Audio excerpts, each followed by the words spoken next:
बहुत ज़्यादा लोग जो है मुझसे पूछते रहते हैं, इनबॉक्स में आते हैं, पूछते हैं, कमेंट्स में भी पूछते रहते हैं कि यार आप इतना ट्रैवल करते हो, इतने कंट्रीज मूव करते हो, अभी जैसे इंडोनेशिया मूव हो गए, टर्की मूव हो गए, पुर्तगाल मूव हो गए, तो ये आप मूव भी करते हो, ट्रैवलिंग भी करते हो, 107 कंट्रीज भी आपने विजिट की है, तो कहाँ से आते हैं ये पैसा? 2020 से पहले पाकिस्तान से ट्रैवलिंग काफ़ी जो है अचीव पड़ती थी। वो इस तरह कि पाकिस्तान से दुबई का टिकट मैंने खुद जो है 20,000 का लिया है, रिटर्न टिकट आने जाने का। थाईलैंड का मैंने 40,000 का खुद टिकट बाई किया है कतर एयरवेज से, 40,000 का, और दुबई का 20,000 का। इस तरह टर्की का 50,000 के अंदर जो है ना आना जाना हो जाता था। अस्सलाम वालेकुम जी, कैसे आप लोग? उम्मीद है आप ठीक होंगे, मज़े में होंगे जी। मेरा नाम अब्दुल वली है और आज की वीडियो में मैं आपको बताऊँगा कि मैं ट्रैवलिंग के लिए पैसे कहाँ से लाता हूँ और कैसे मैं एक्सपेंसेस जो है मैनेज करता हूँ। बेसिकली इस टॉपिक के ऊपर मैं तकरीबन हर साल वीडियो बनाता हूँ, क्योंकि बहुत ज़्यादा लोग जो है मुझसे पूछते रहते हैं, इनबॉक्स में आते हैं, पूछते हैं, कमेंट्स में भी पूछते रहते हैं कि यार आप इतना ट्रैवल करते हो, इतने कंट्रीज मूव करते हो, अभी जैसे इंडोनेशिया मूव हो गए, टर्की मूव हो गए, पुर्तगाल मूव हो गए, तो ये आप मूव भी करते हो, ट्रैवलिंग भी करते हो, 107 कंट्रीज भी आपने विजिट की है, तो कहाँ से आते हैं ये पैसा? बहुत कुछ लोग तो भाई इल्ज़ाम भी लगा रहे होते हैं कि यार आप कोई स्मगलिंग करते हो या पता नहीं क्या करते हो और कैसे करते हो। तो हर साल मैं वीडियो बनाता हूँ और अभी ये कोई किसी को मैं रिप्लाई नहीं दे रहा, लेकिन जनरली एक मोटिवेशनल वीडियो भी होती है और एक मैं अपने ऑडियंस के साथ शेयर करता रहता हूँ, क्योंकि हर साल जो है सिचुएशन चेंज भी होती रहती है। हमेशा ट्रैवलिंग करना इज़ नॉट ईजी, बहुत मुश्किल होता है, स्पेशली जब आप कोई खानदानी रईस नहीं होते या कोई आपके बड़े बड़े बिजनेसेस नहीं चल रहे होते या आपका कोई ऐसा फिक्स्ड काम नहीं होता जहाँ से आपके फिक्स्ड अर्निंग आ रही होती है। तो उस सूरत में ट्रैवलिंग जो है ये बहुत मुश्किल हो जाता है, स्पेशली जब आप नॉन स्टॉप ट्रैवलिंग कर रहे होते हैं, जैसे मैं कर रहा हूँ। बहुत ज़्यादा मतलब मैंने ट्रैवलिंग की है पिछले 5-6 साल में। अगर आप देखें, इवन कोरोना के दौरान भी मैंने काफ़ी ट्रैवलिंग की थी और बहुत डिफरेंट ब्राज़म्स, डिफरेंट कॉन्टिनेंट्स में मैं गया। जैसे कि साउथ अमेरिका एक बड़ा मुश्किल जगह है ट्रैवलिंग के लिए, अफ्रीका बड़ी मुश्किल जगह है, अफ्रीका भी मैं जा चुका हूँ, 3 बार मैंने ट्रिप किया है और आगे भी मेरा इरादा है कि मैं अफ्रीका दोबारा जाऊँ और जो कंट्रीज़ रह गई है तो उनको भी मैं विज़िट करूँ। तो टॉपिक पे आते हैं बेसिकली कि ट्रैवलिंग की जो जर्नी शुरू हुई, इनिशियली मैंने कैसे इसको मैनेज किया, जो ट्रैवल एक्सपेंसेस हैं। आप में से बहुत सारे लोग जानते हैं कि मैं ऑनलाइन काम करता था as a blogger, as a digital marketer, as a teacher. Courses भी मैं सेल करता था, बहुत सारे, इंग्लिश में भी, उर्दू में भी। तो वहाँ से बेसिकली मैंने कुछ सेविंग्स की थी और मैंने ट्रैवलिंग शुरू की थी। इनिशियली ऑनेस्टली स्पीकिंग मुझे शौक इतना नहीं था कि मैं ट्रैवलिंग इतना ज़्यादा करूँगा, लेकिन बस जब आप पैसे कमा लेते हो तो आपको एक होता है ना कि यार कहाँ पे खर्च करें इसको। तो छोटे छोटे जो आपके शौक होते हैं वो तो हो जाते हैं, फिर आप ट्रैवलिंग पे जब निकलते हो तो उस टाइम आपको पता चलता है, आपका दिमाग खुल जाता है कि यार ये तो दुनिया बहुत बड़ी है और दुनिया में और बहुत कुछ है, यानी कि दुनिया के दूसरे कंट्रीज़ के जो लोग हैं, जो कल्चर है, जो सिस्टम है। तो एक नई सफ़र में आप निकलते हो तो फिर जब आप कुछ कंट्रीज़ में जाते हो तो थोड़ा सा आपको फिर मज़ीद जो है क्यूरियासिटी बढ़ती है, आप मज़ीद करना चाहते हो। तो उसी से वो सिलसिला चल निकला और तो मैंने कुछ सेविंग की थी। बेसिकली वो सेविंग पहले आप कह लो कि 3-4 साल में वो सेविंग से मैंने ट्रैवलिंग की, क्योंकि पहले 2020 से पहले पाकिस्तान से ट्रैवलिंग काफ़ी जो है अचीव पड़ती थी। वो इस तरह कि पाकिस्तान से दुबई का टिकट मैंने खुद जो है 20,000 का लिया है, रिटर्न टिकट आने जाने का। थाईलैंड का मैंने 40,000 का खुद टिकट बाई किया है कतर एयरवेज से, 40,000 का, और दुबई का 20,000 का। इस तरह टर्की का 50,000 के अंदर जो है ना आना जाना हो जाता था। इवन यूरोप का मैंने ट्रिप जो है किया है आने जाने की। 2020 से पहले मैंने टिकट लिया था 70,000 PKR का, 70,000 रुपीज़ का, पाकिस्तानी रुपीज़ का। और लिटरली गाइस आपको मैं बताऊं, अभी वेरी रिसेंटली मैंने वन वे टिकट कराची से दुबई का 90,000 का लिया था, एमिरेट्स का। तो इतना ज़्यादा हाई हो गया है ट्रेवलिंग कॉस्ट, और फिर दूसरी चीज़ें, फिर बाहर डॉलर की भी वैल्यू गिर गई है, फिर और भी खर्चे करने पड़ते हैं। तो इनिशियली उस टाइम मैंने कोई 10-12 हज़ार डॉलर सेव किया था ट्रेवलिंग के लिए, और लिटरली गाइस वो ऑलमोस्ट 3-4 साल चल गया था। यानी ठीक है कि छोटे मोटे और खर्चे आप PKR से भी कर लेते थे, लेकिन वो जो 12,000 डॉलर था वो मैंने सिर्फ ट्रैवलिंग के लिए रखा था, क्योंकि पाकिस्तान से जब भी आप बाहर जाते हो तो आपको डॉलर लेने पड़ते थे, यानी बाई करने पड़ते थे, और डॉलर अक्सर रेट बढ़ जाता था, चेंज होता था। लेकिन मैंने ये 2000 आप समझो कि 13, 14, 15 तक जो है ना ये $10,000 जमा करके मैंने रखे थे। मैंने कहा इससे मैं ट्रैवलिंग करूँगा, तो उससे शुरू में बड़ी हेल्प मिली। लेकिन फिर नॉन स्टॉप जब मैंने ट्रैवलिंग की तो उसको फिर मैनेज करना काफ़ी मुश्किल था, क्योंकि चैनल से जो है इतनी अर्निंग आती नहीं थी, जो मेरा यूट्यूब चैनल है, कि मैं वो पैसे जो है चैनल से निकाल लूँ।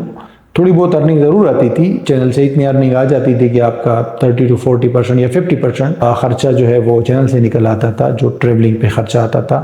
लेकिन फिर मैं जो है अपनी तरफ से दूसरे जो मैं काम करता था उसकी अर्निंग भी मैं इस पे लगाता था। और फिर आपको पता है घर के भी खर्चे होते हैं, दूसरे भी चीज़ें होती है, तो सारी चीज़ों को मैनेज करना काफ़ी मुश्किल था।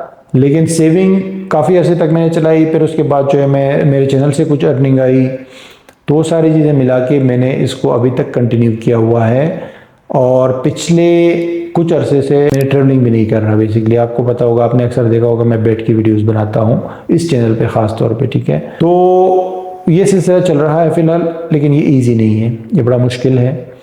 और मुझे जो है मेरी चूँकि मेरा काम अभी भी कोई फिक्स्ड काम नहीं है, ठीक है। कभी अर्निंग ज़्यादा आती है, कभी नहीं आती, कभी बिल्कुल कम आती है।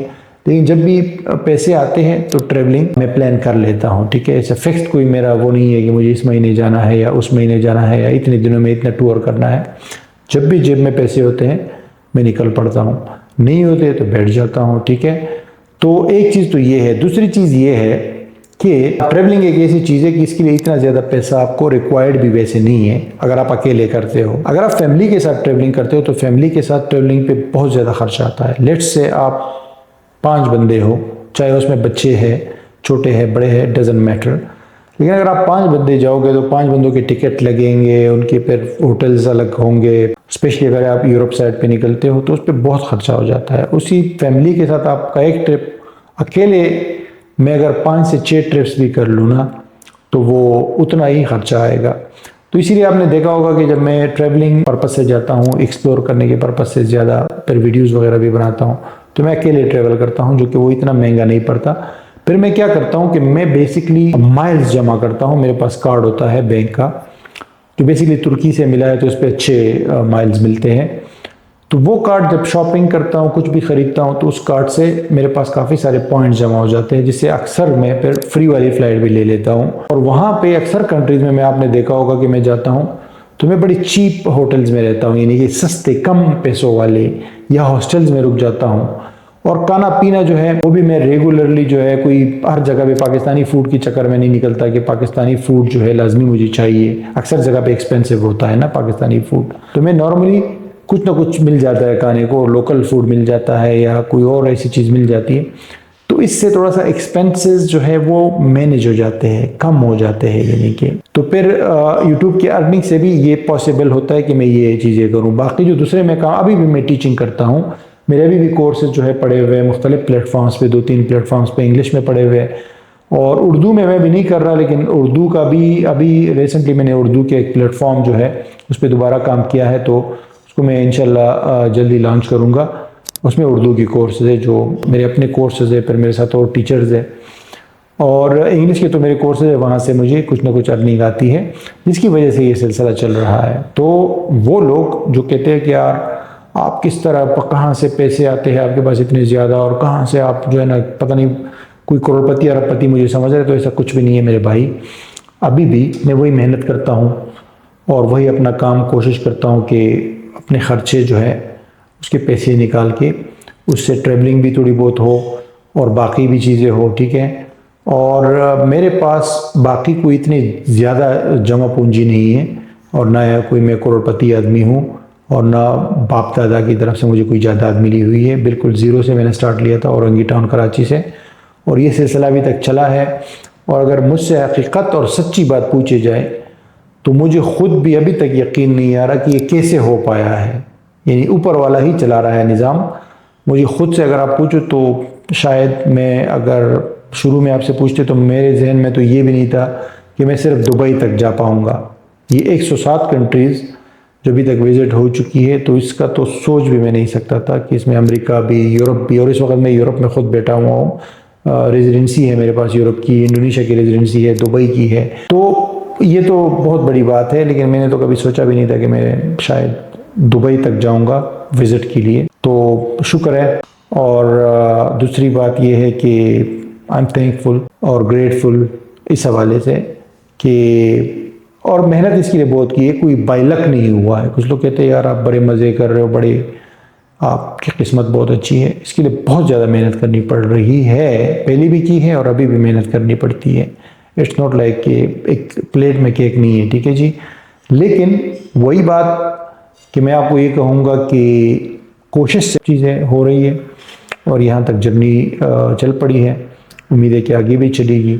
वरना मेरे अंदर ऐसे कोई ताकत नहीं है कि मैं जो है इतना कुछ कर पाता। यानी कि ताकत से मुराद ये है कि मैं कोशिश तो ज़रूर करता हूँ लेकिन चीज़ें हो जाती हैं, कायनात आपकी हेल्प करता है, ठीक है। जो गॉड है वो भी आपकी हेल्प करता है जब आप पॉजिटिव थिंकिंग के साथ आगे बढ़ते हो लाइफ में। कोई बहुत लंबी बात हो गई, ठीक है ये, लेकिन एक्सपेंसेस के हवाले से सिंपल सा रूल है। और कोई सच ऐसा कुछ नहीं है कि मैं कोई स्मगलिंग करता हूँ या कोई चोरी करता हूँ, कोई इस तरह की चीज़ नहीं है, ठीक है। सारी चीज़ें बिल्कुल लीगल तरीके से है, सिंपल तरीके से, और मेरे जितने भी दोस्त हैं वो सब जानते हैं कि कैसा होता है ये सब कुछ, ठीक है जी। आपका कोई क्वेश्चन हो तो इस वीडियो के कमेंट में कीजिए, तो मैं आपको ज़रूर रिप्लाई दूंगा आपके क्वेश्चन का। लेकिन क्वेश्चन ऐसा होना चाहिए ना जो लॉजिकल हो, जो आपने अपने दिमाग से नहीं बनाया हो ना। मतलब कुछ ऐसे सवाल हो कि आपको कोई मालूमात चाहिए, नहीं कि जजमेंट ना करे क्या करे। हमारे लोग बड़े कमेंट में आ जाते हैं, जजमेंट करना शुरू हो जाते हैं, यार ये तो ऐसी बात कर रहा है, यार मुझे तो पता है ये क्या है, ये वो है, ये है। मतलब इस तरह की उससे निकल के ना जो फजूल की वो कर रहे होते हैं, उस तरह के लोग, आपको पता है मैं किन की बात कर रहा हूँ। लेकिन लॉजिकली अगर आप कोई क्वेश्चन करते हैं, कोई बात करते हैं, सवाल करते हैं, कोई डिस्कशन करते हैं, very good, why not, let's do it. Thank you very much.